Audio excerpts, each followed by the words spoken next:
A 20-year-old named Christophe Reyes was found dead in his apartment. The suspect, on the other hand, is the victim's best friend.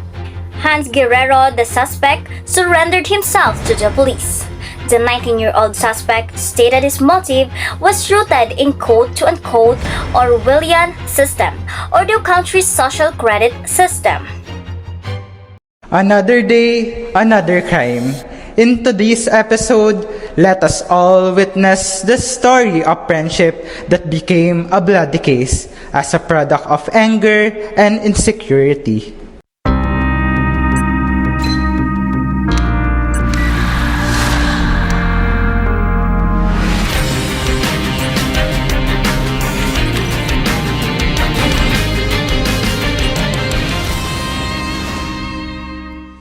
Aiming for a so-called moral society, China implemented the social credit system.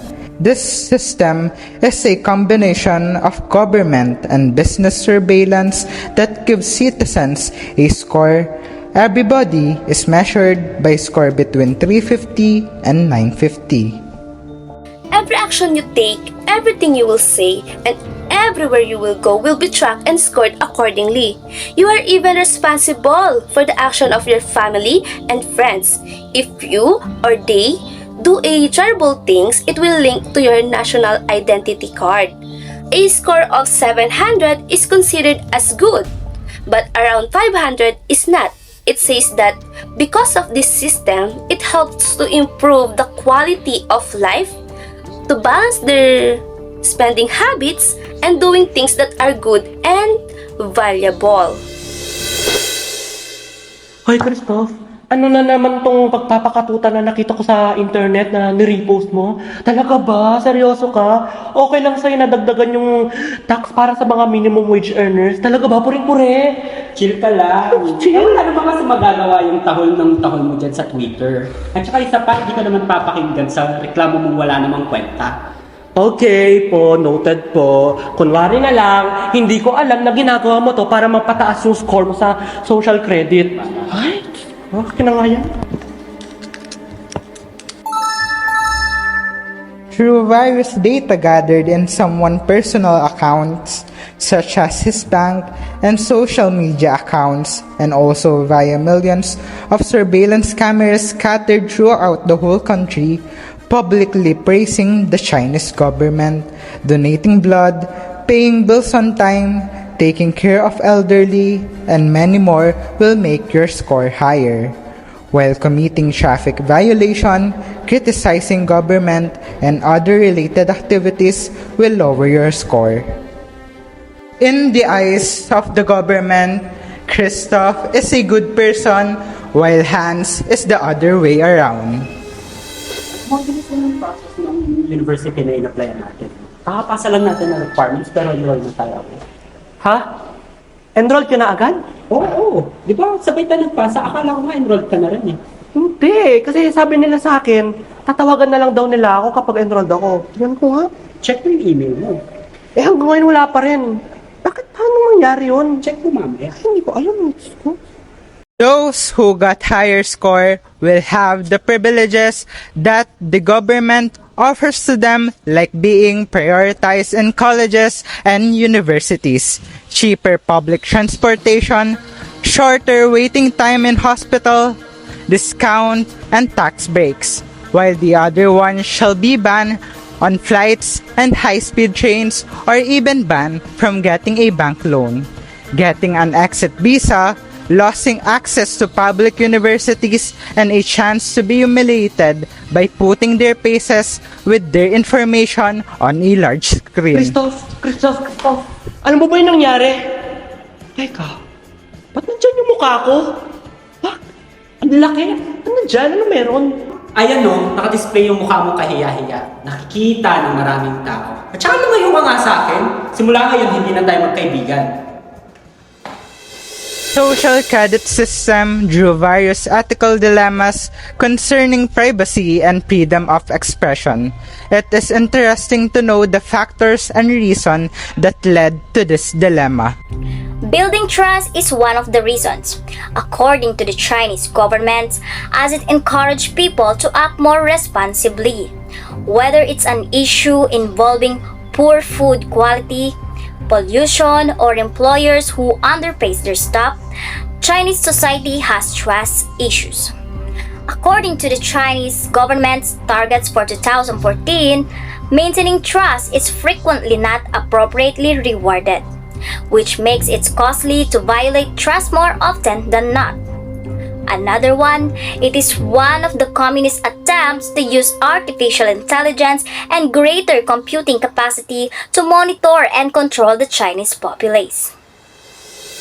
Of course, social implications are present in this dilemma. A social credit system characterized by extensive data surveillance, scoring mechanism, and social pressure carries profound societal implications.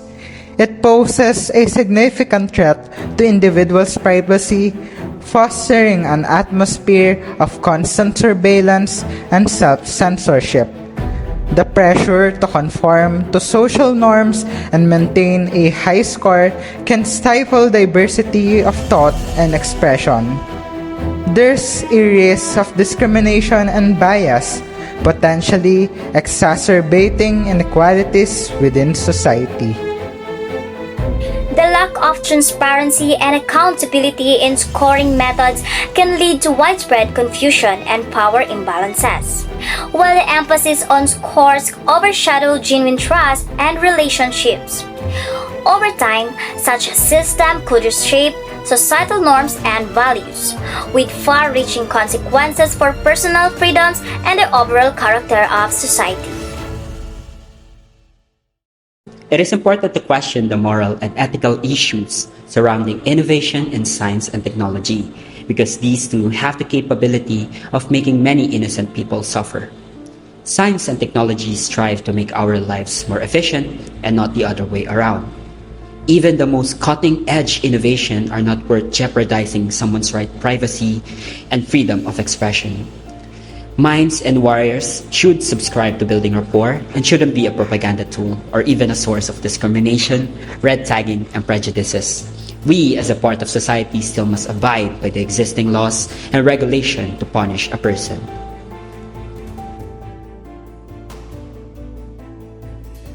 In regards to the dilemma of social credit system, science, technology, and society is fundamental to study, since the knowledge we acquire here in this course may open our own consciousness to be an ethical individual, preventing many issues such like this.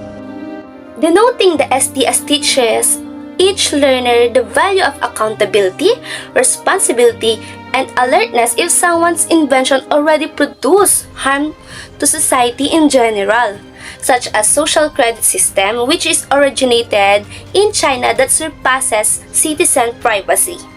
According to Kobe 2018, it is a system that broadens the concept of encompass every aspect of life, evaluating individuals' conduct and dependability.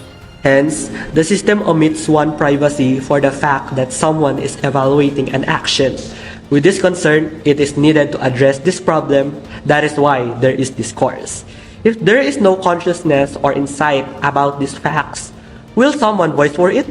There is a little probability.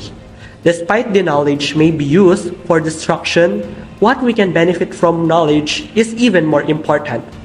Perhaps this is the reason why is it labeled as power.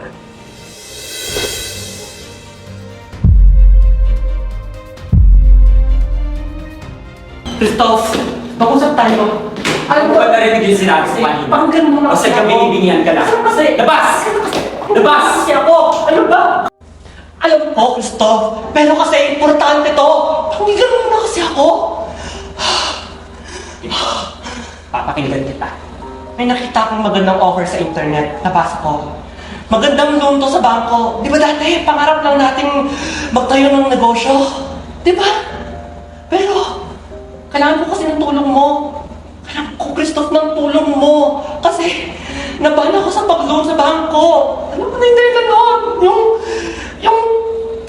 Yung social credit system na yan! I see. Of course, manghihingi ka ng tulong sa akin. Gagamitin mo pa yung pagkakaibigan natin. This is what you get for critiquing the government. You really, those car terrorists. Huwag mo kong turuin. Hindi mo ako parang rin! At isa pa, hindi ako terorista. Tatandaan mo yan!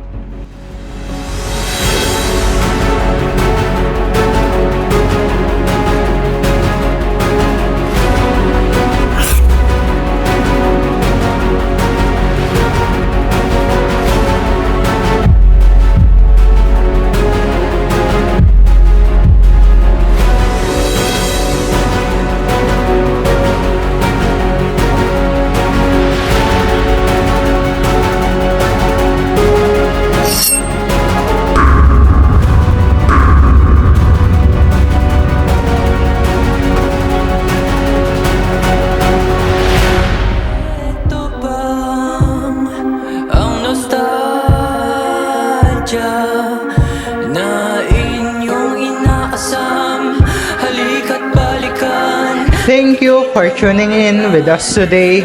I am Ralph Lawrence Dizon. Until next week. Umiikot lang ang papuhon, ang bagong dekada 70. If your old name, your old suspect is stated as multiple,